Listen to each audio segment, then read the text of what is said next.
Welcome to another episode of Football War. In today's episode, we're taking you to one of the most feared men in football. Let's begin. Football. It's a game of passion, skill, and discipline. But sometimes it's about something darker, something primal. It's about domination, fear, and fury. Few embodied these elements quite like Eric Cantona. To some, he was a genius. To others, a madman. But to everyone, he was feared. Let's take you back to that fateful night when football history was rewritten, when Eric Cantona launched himself feet first into infamy. Part 1. The infamous Kung Fu Kick. January 25, 1995. Crystal Palace versus Manchester United. The match itself was hardly a classic, a cold night at Selhurst Park, with United grinding for points as they chased the Premier League title. But what happened that night transcended the game. After a contentious battle, Eric Cantona is sent off following an altercation with Palace's Richard Shaw. But that was just the beginning. As Cantona made his way toward the tunnel, a Crystal Palace fan hurled insults, shouting abuse that struck a nerve deep within the Frenchman's soul. And then it happened. Cantona, in a move more fitting for a martial arts film than a football pitch, leaps into the stands, executing what the media would later call the Kung Fu Kick. His feet collide with the fan's chest and chaos erupts. Players, stewards, and coaches rush to pull Cantona away. But the damage was done. Eric Cantona had crossed a line that few had dared to even approach. The football world was stunned. This was no ordinary red card. This was a player, one of the most talented in the world, letting loose the rage that simmered beneath his calm, regal exterior. Cantona was suspended, fined, and arrested. The FA handed him an 8-month ban from football, and he was sentenced to community service. It was, at the time, one of the most controversial moments in football history. But to understand why Cantona reacted this way, we have to go back and explore what made him one of the most feared players to ever grace the game. Part 2.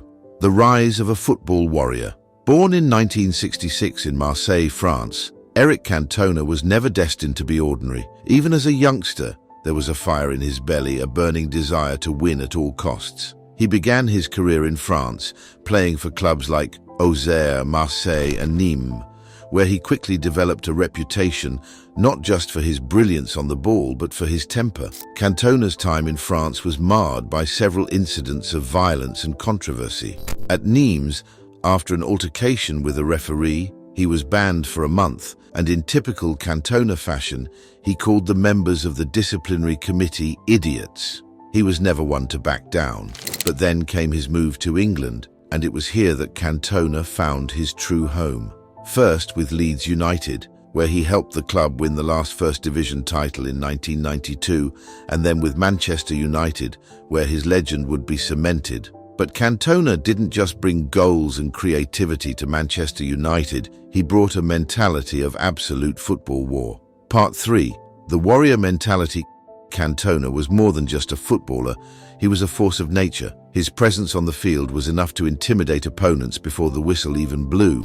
He had an aura about him, part regal, part menacing, that struck fear into defenders. Former team players once said, "You just knew when you came up against Cantona it wasn't going to be a normal match.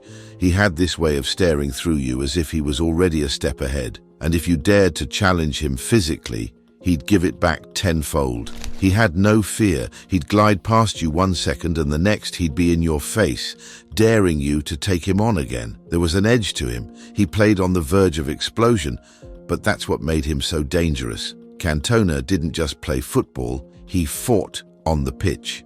He was known for his iconic upturned collar, his almost arrogant demeanor, and his explosive temperament. But behind it all, there was sheer brilliance. Part 4. Genius on the field. For all his aggression, Cantona was a footballing genius. His vision, technique, and creativity were unmatched in his era. He had the ability to turn a game on its head with a single flick of his boot.